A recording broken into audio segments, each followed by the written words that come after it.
नमस्कार. मी ॲडव्होकेट सौरभ देशपांडे. मित्र हो, यावर्षी आपल्या भारताच्या राज्यघटनेला अंमलात येऊन तब्बल 75 वर्ष पूर्ण होत आहेत. एक विचार करता करता मनात असा एक विचार आला, की ह्या 75व्या वर्षानिमित्त संविधानाची ही 75वी आपण साजरी करत असताना, या संविधानाबद्दल माहिती देणारी एक 75 भागांची मालिकाच तयार करावी आणि त्यातीलच हा आजचा पहिला भाग आपल्यासमोर सादर करत आहे. संविधान आणि साधू संन्यासी. बसला ना जोर का झटका? काय हा विषय काय? संविधानाचा आणि साधू संन्याशांचा काय संबंध? असंही कदाचित आपल्याला वाटू शकेल सुरुवातीला. पण हाच विषय आजच्या पहिल्या भागात घ्यायचं कारण असं, की सध्या देशात कुंभमेळा सुरू आहे. महाकुंभ प्रयागराज इथे सुरू आहे. करोडो भाविक येत आहेत. अजूनही पुढच्या काळात येणार आहेत. ही सर्व व्यवस्था चालू असताना, साधू संन्याशांचा एक भला मोठा संघ जमा झालेला असताना, अनेक अनेक संप्रदायांचे, अनेक मठांचे, अनेक संप्रदायांचे साधू, संत, आचार्य तिथे एकत्रित झालेले आहेत. भक्तिभावानं वातावरण फुलून गेलेलं आहे. अर्थात सगळ्याच लोकांना हे मानवतं असंही नाही. कुंभमेळ्याची नकारात्मक प्रसिद्धी व्हावी, त्यामध्ये काहीतरी अपघात, घातपात घडावा आणि जेणेकरून आम्हाला त्याला नावं ठेवता येईल, अशीही वाट बघत अनेक जण बसलेले आहेत. पण ती वाट त्यांना पाहू देत. आपण त्याची चर्चा नको करायला. संविधानाचा आणि साधू संन्याशांचा काही संबंध आहे का? आणि असल्यास काय आहे? असा प्रश्न कदाचित आपल्याला पडू शकेल. तर अगदी सुरुवातीचीच पहिली ओळ जरी पाहिली, की we the people of India, आम्ही भारताचे नागरिक. तर यामध्ये हे काही फक्त संसारी किंवा प्रापंचिक शालेय विद्यार्थी या गटातलेच नागरिक येतात असं नाही. तर या we the people of India हा जो पहिला शब्दप्रयोग आहे, याच्यामध्ये साधू संन्यासी पण येतात. अहो, हा देश त्यांचा सुद्धा आहे. पण हे आपल्यातले टीकाकार कधी लक्षातच घेत नाहीत. मुळात भारत हा संतांचा देश आहे आणि भारत ही देवभूमी, धर्मभूमी आहे.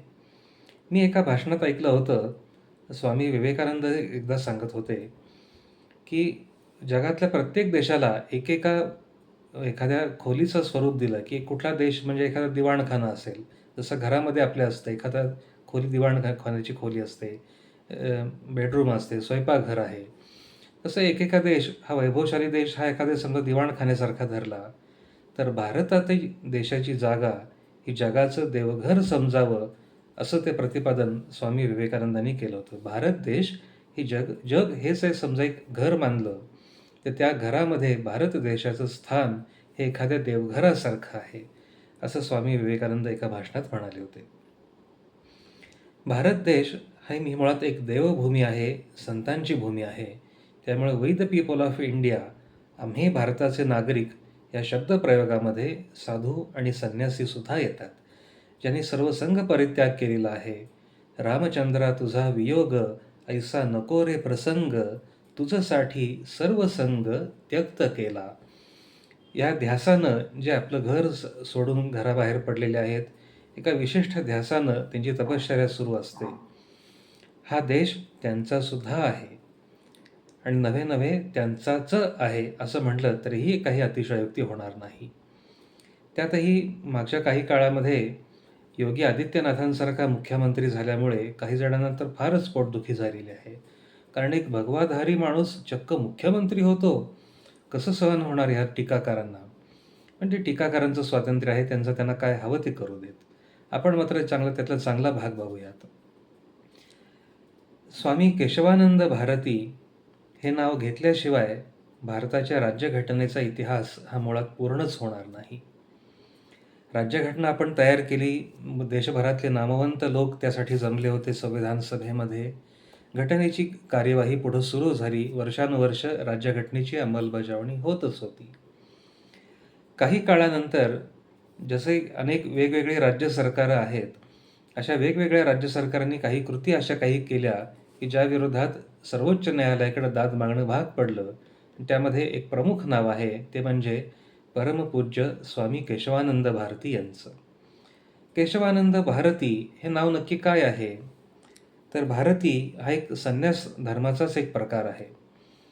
गिरी पुरी, दंडी, आश्रम, तीर्थ हे वेगवेगळे संन्यास आश्रमाचेच प्रकार आहेत. जसं इंजिनियर म्हटलं की तू कुठला रे इंजिनियर?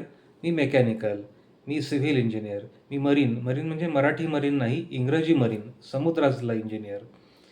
अशा विविध शाखांचे जसे इंजिनियर असतात, तसे संन्यास तुम्ही कुठल्या संप्रदायाचे किंवा कुठल्या प्रकारातला संन्यास घेतलात, तर त्यामध्ये ही सर्व वेगवेगळ्या प्रकारची नावं येतात. या संन्यास आश्रमाचं वर्गीकरण हे जगद्गुरू आद्य शंकराचार्यांनी केल्याचं एकदा वाचनात आलं होतं. त्यामुळे ह्या प्रकाराबद्दल म्हणजे गिरी, पुरी, दंडी, भारती, तीर्थ, अरण्य हे जे सगळे संन्यास घेण्याचे प्रकार आहेत, याबद्दल ज्यांना कोणाला जाणून घ्यायचं असेल, त्यांनी जगद्गुरू आद्य शंकराचार्यांचं चरित्र अवश्य वाचावं. त्यात त्यांना पुरेशी माहिती मिळून जाईल. स्वामी केशवानंद भारती हे केरळमधल्या एडनीर या मठाचे मठाधिपती होते. केरळ सरकारनं काही जमीन संपादनाचे कायदे केले. त्यात ह्या एडनीर मठाची तब्बल 300 एकर जमीन केरळ सरकारनं काढून घेतली. आता भूसंपादन हा राज्याचा विषय आहे. राज्य काही कल्याणकारी कामासाठी जमीन काढून घेऊ शकतं, लोकांकडून संपादन करू शकतं, त्याचा त्यांना मोबदलाही द्यावा लागतो. पण हे करत असताना राज्यघटनेने दिलेल्या अधिकारांचं जर उल्लंघन होत असेल, तर हे भूसंपादन कायदेशीर समजायचं का बेकायदेशीर समजायचं? हाच प्रश्न नेमका उपस्थित झालेला होता.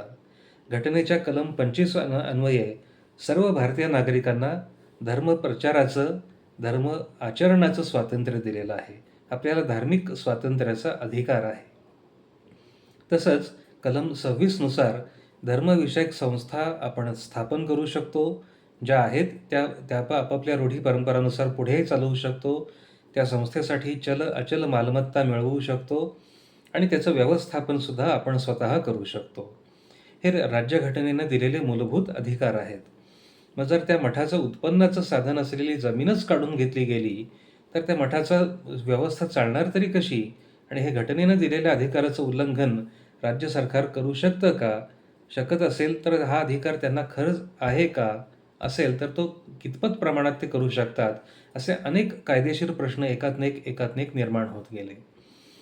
सर्वोच्च न्यायालयातील ज्येष्ठ घटनातज्ञ वकील नानी पालखीवाला यांनी स्वामी केशवानंद भारती यांच्याशी बोलताना, चर्चा करताना म्हणाले की आपण सर्वोच्च न्यायालयात याबद्दल केस दाखल केली तर त्याचा काहीतरी चांगला परिणाम होऊ शकेल आणि म्हणून पूज्य स्वामी केशवानंद भारती यांनी आपल्या एडनीर मठासाठी या मठाच्या वतीनं मठाचे मठाधिपती म्हणून भारताच्या सर्वोच्च न्यायालयात आपली केस दाखल केली.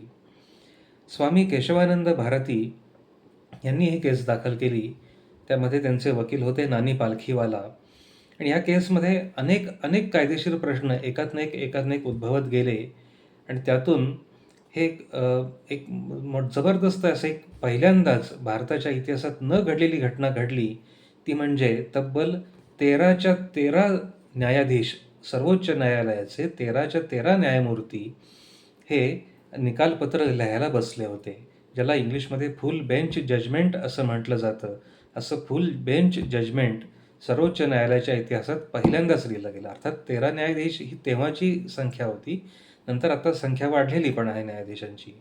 पण देशाच्या इतिहासात पहिल्यांदाच 13 न्यायमूर्ती आपला निकाल लिहिण्यासाठी बसले आणि त्यातल्या 6 विरुद्ध 7 अशा मताने निकाल दिला गेला. अर्थात बहुमताचा निकाल असल्यामुळे तो निकाल मान्य झाला. यामध्ये प्रश्न असा होता की राज्य सरकार मूलभूत अधिकारांचं उल्लंघन करू शकतं का? घटनेनंच दिलेले मूलभूत अधिकार, धर्म प्रचाराचं स्वातंत्र्य आहे, धर्म आचरणाचं स्वातंत्र्य आहे, धर्मविषयक संस्थांचं व्यवस्थापन करण्याचाही सुद्धा अधिकार नागरिकांना आहे. मग अशा ह्या घटनादत्त अधिकाराचं उल्लंघन सरकार करू शकतं का? सरकारला हा अधिकार आहे का? असल्यास तो किती प्रमाणात? असे अनेक वेगवेगळे प्रश्न यामधनं उद्भवले गेले. हे निकालपत्र लिहित असताना न्यायमूर्तींनी पहिल्यांदा एक नवीन संज्ञा वापरात आणली. ती म्हणजे basic structure of the constitution. भारतीय राज्यघटनेचा एक मूलभूत आराखडा किंवा एक मूलभूत चौकट असंही त्याचं वर्णन करू शकतो. आणि यातल्या 7 न्यायमूर्तींनी जो निर्णय दिला की संसद आपल्या अमर्याद अधिकाराचा वापर करू शकत नाही. संसदेला घटना दुरुस्ती करायचा अधिकार आहे. नवीन कलमांची वाढ किंवा एखादं कलम वगळणं यासारखी घटना दुरुस्ती संसद करू शकतं. पण घटना दुरुस्ती करायचा संसदेचा अधिकार हा अमर्यादित नाही, तर तो मर्यादित स्वरूपाचा आहे. आणि ते मर्यादित स्वरूप कोणतं? तर ही मूलभूत तत्त्वांची चौकट आहे. ही मूलभूत तत्त्वांची चौकट कोणती तेही आपण पाहूयाच. पण बेसिक स्ट्रक्चरचं एक तत्त्व त्या निकालपत्रापासून भारताच्या राज्यघटनेच्या इतिहासामध्ये आलं आणि न्यायालयाच्या अधिकार, संसदेचा हे अधिकार काय आहे हे स्पष्ट करणारा अत्यंत महत्त्वाचा न्यायनिवाडा आहे. आजच्या ह्या गुगलच्या महत्त्वपूर्ण कालखंडामध्ये आपण ते संपूर्ण निकालपत्र गुगलवर पाहू शकता. तब्बल 550 पानांचं हे निकालपत्र आहे. सर्वोच्च न्यायालयाच्या 13 न्यायाधीशांनी त्यामध्ये निकाल लिहिलेले आहेत. त्यामध्ये बहुमतानं निर्णय झाला तो असा, की संसदेला घटना दुरुस्ती करायचा अमर्याद अधिकार नाही, म्हणजेच संसदेला मर्यादित प्रमाणात अधिकार आहे. एक विशिष्ट चौकट ओलांडून, घटनेची मूलभूत चौकट ओलांडून संसद घटना दुरुस्ती करू शकत नाही, तसा संसदेला अधिकार नाही. जरी संसद सार्वभौम असली तरीसुद्धा संसदेला हा अधिकार नाही, असं माननीय सर्वोच्च न्यायालयानं स्पष्ट केलं. आणि असा हा अत्यंत महत्त्वाचा अधिकार, ज्याच्या भारताच्या न्यायसंस्थेच्या इतिहासामध्ये सुद्धा आणि राज्यघटनेच्या इतिहासामध्ये सुद्धा अत्यंत आमूलाग्र स्वरूपाचं स्थान, महत्त्वाचं स्थान या केसद्वारे मिळण्यात आलं. या केसमध्ये सर्वोच्च न्यायालयाच्या न्यायाधीशांनी जी मूलभूत तत्त्वांची चौकट सांगितली, ती तत्त्व तरी कोणती होती ते आपण पाहूयात. त्यामध्ये पहिलं तत्त्व सर्वच न्यायाधीशांनी सांगितलं ते म्हणजे राज्यघटनेची सर्वश्रेष्ठता. राज्यघटना मोठी आहे, संसद मोठी नाही. देशाचे सार्वभौमत्व याला महत्त्व दिलं पाहिजे. लोकशाही स्वरूपाचे शासन, विधिमंडळ, न्यायपालिका आणि कार्यपालिका यांच्यातील अधिकाराची विभागणी हेही एक राज्यघटनेचं महत्त्वाचं अंग आहे. याची मोडतोड संसद कायदा घटना दुरुस्तीच्या आधारे करू शकत नाही. देशाचे ऐक्य आणि एकात्मता, घटनेचे संघराज्यात्मक स्वरूप, कायद्याचे राज्य, धर्मनिरपेक्षता, न्यायालयाचा पुनर्विलोकनाचा अधिकार. पुनर्विलोकन म्हणजे इंग्लिशमध्ये सांगायचं तर रिव्ह्यू. संसदेने जर एखादा कायदा केला तर तो खरंच घटनात्मकदृष्ट्या वैध आहे का अवैध आहे हे न्यायालय तपासून पाहतं. त्याला हे पुनर्विलोकन असं म्हणतात. त्याचा आढावा घेणं, रिव्ह्यू घेणं हा न्यायालयाचा अधिकार आहे, हे न्यायालयानं स्वतः स्पष्ट केलेलं आहे. म्हणजे संसद बहुमताच्या जोरावर काही वाटेल ते कायदा करेल, पण तसं नाही. आम्ही न्यायालय त्या कायद्याची तपासणी करू शकतो. जो अवैध असेल तर तो रद्दही करू शकतो. आणि व्यक्तीच्या प्रतिष्ठेसाठी आवश्यक असलेली मूलभूत स्वातंत्र्ये आणि अधिकार, तसेच कल्याणकारी राज्य स्थापन करण्याच्या मार्गदर्शक तत्वात दिलेला निर्देश, हे सारे 10च्या 10 तत्त्व ही आपल्या राज्यघटनेची मूलभूत चौकट आहे.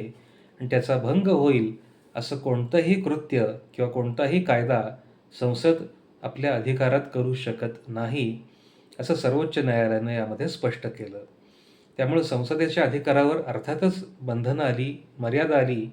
आणि आम्ही सार्वभौम आहोत, आम्ही निवडून आलेले आहोत, आमच्याकडे बहुमताचं सरकार आहे, आम्ही काही वाटेल ते करू शकतो, असा भ्रम किंवा भ्रमात राहण्याचं कारण कोणत्याही राज्यकर्त्याला इथून पुढे नाही.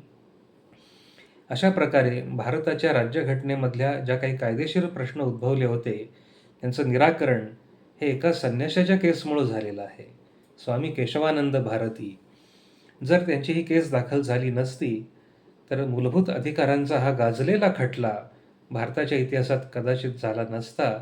तर कदाचित वेगळी परिस्थिती आणखी निर्माण झाली असती. बहुमताच्या जोरावरती काहीही निर्णय घेता आला असता. पण या प्रकरणी आवाज उठवण्याचं धाडस स्वामी केशवानंद भारती यांनी दाखवलं. आणि म्हणून आपली राज्यघटना शाबूत ठेवण्याचं आणि सुरक्षित ठेवण्याचं श्रेय हे एका हिंदू संन्याशालाच जात आहे. आणि म्हणून ह्या कुंभमेळ्याच्या पर्वामध्ये हे राज्यघटनेचे व्हिडिओ करत असताना हे पहिलं पुष्प स्वामी केशवानंद भारती यांच्या चरणी अर्पण करतो आहे, एक राज्यघटनेचा अभ्यासक म्हणून. धन्यवाद.